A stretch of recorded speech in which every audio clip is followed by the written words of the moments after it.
What's happening, everybody? Good morning. Let's get right to it.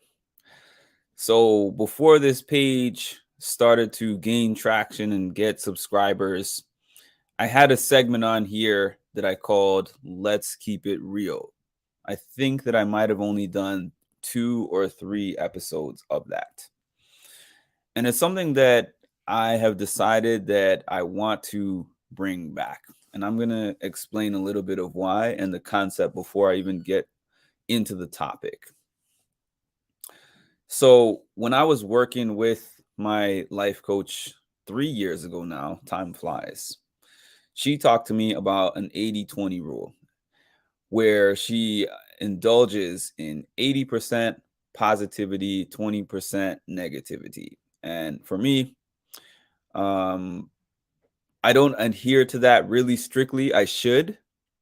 But when it comes to my YouTube page, I've been on this 100-0 thing where when it comes to the topics that I talk about on my page, 100% positivity, like next to nothing in negativity. However, sometimes I come across topics that I do want to address, and I have allowed what people might think of those topics or the fact that people will have strong opinions one way or another on those topics to sway me from addressing those topics. But I think that this needs to be a safe space for me to be able to address those topics as long as I can do it in a productive way. That's my whole goal of any topic that I bring up, is to be able to articulate it properly and discuss it in a productive way. People can agree and people can disagree. It's all good as long as we respect one another in the process. With that being said, you see that my topic says, let's keep it real, phobias and isms. And I'll tell you the specific reason why this came up for me this week. The Toronto Raptors, which are my favorite basketball team, put up a short-lived post for Women's Month where the different players each said like a sentence or two regarding the ways they valued women and the reasons why they valued women. One of the players said, women are the only ones who can procreate.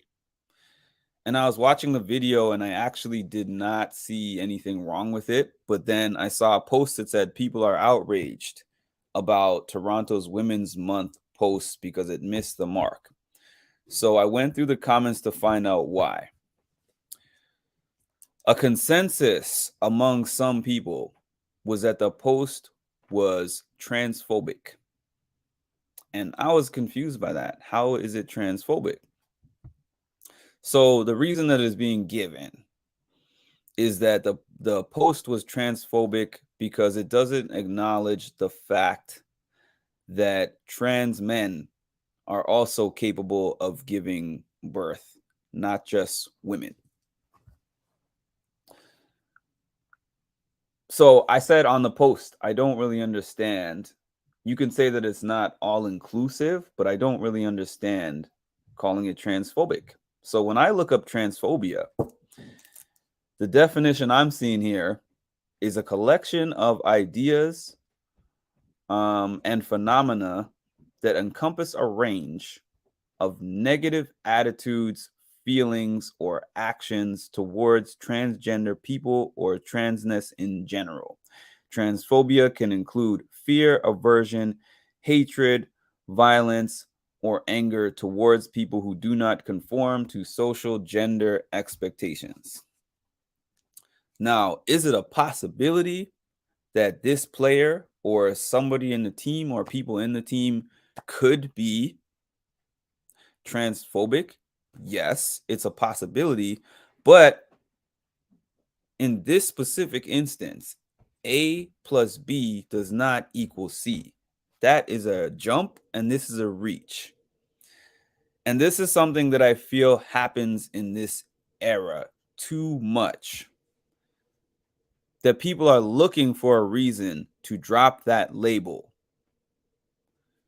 Transphobic, homophobic, sexist, racist, whatever it is.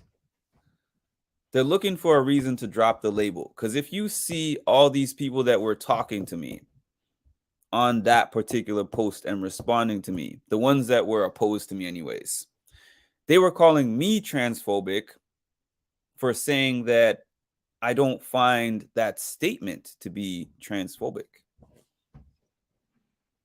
And I'm like, how did the definition of that change? What is a phobia to people?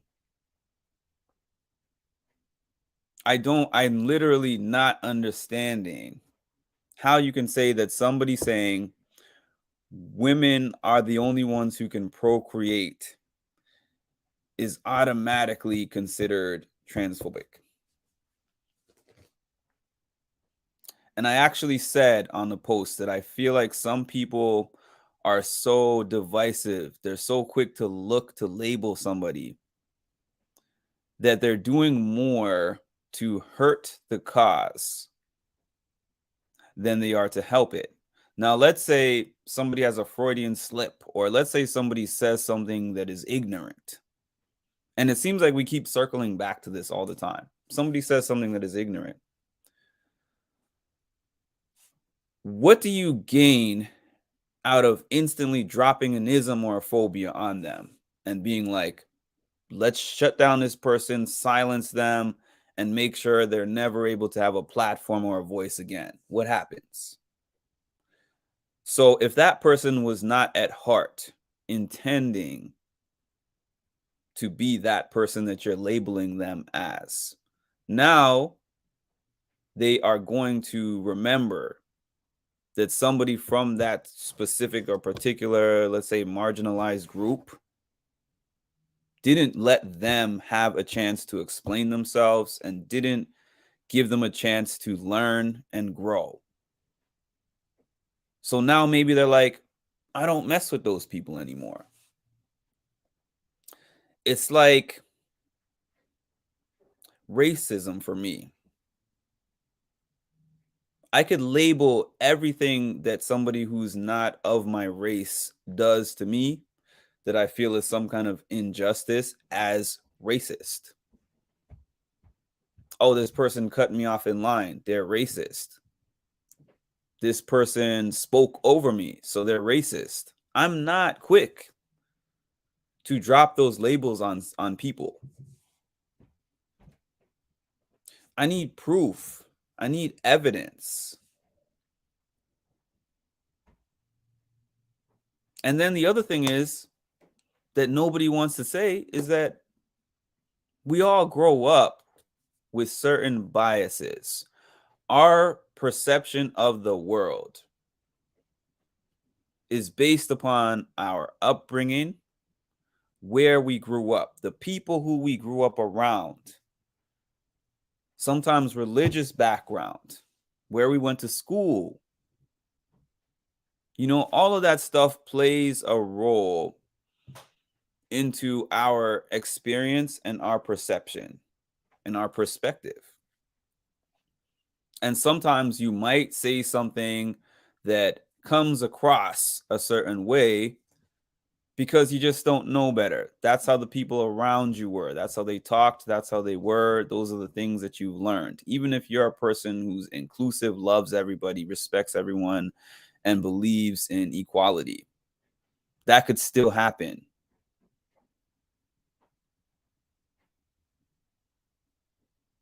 I had two situations where I was called a misogynist.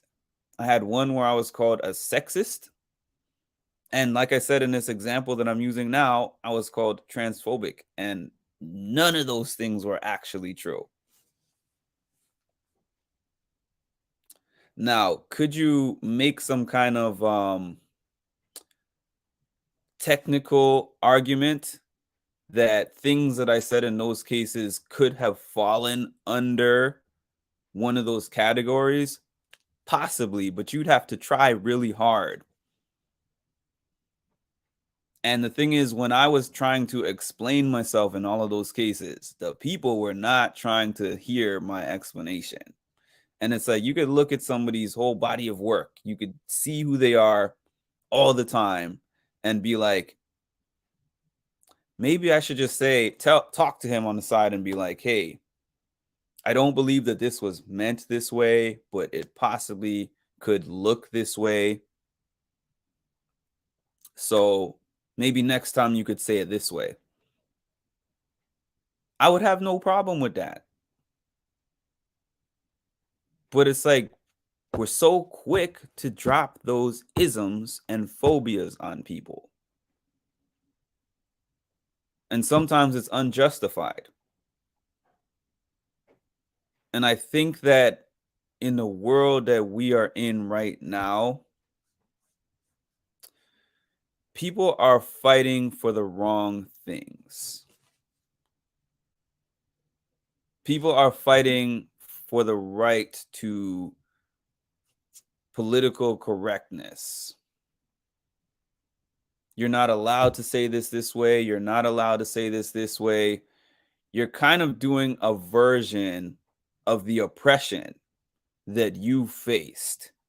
Because yes, there was a point in time in the world, not even that long ago, where there was not all these human rights groups and there was a lot of things that were happening that weren't right. A lot of marginalized groups were not recognized, acknowledged. They didn't have equal rights and they didn't have a voice. Now they do. Now they do. And a lot of those people are using those rights and using that power to like oppress the people that were oppressing them. And I don't think that that is beneficial to anyone. Because now those people are looking at those groups and being like, we wish that they didn't have this voice. We wish that they didn't have this power. Because look at them abusing it. So I am asking, I'm requesting anyone who's watching this video, before you drop that phobia and before you drop that ism on somebody, really think about what they said. Have a conversation with them. Give them a chance to explain themselves. Provide them the education that they need on whatever the subject is. And by all means, if after you've taken your time, you've spoken to them, you've thought about it, you have no doubt that one of those phobias or isms need to be dropped on them, go right ahead. But don't let that be your first course of action. So this is my first episode of Let's Keep It Real. And this is now the place that I'm going to be addressing all those topics that I have been skipping over. And I hope you guys enjoyed, and we will talk again shortly.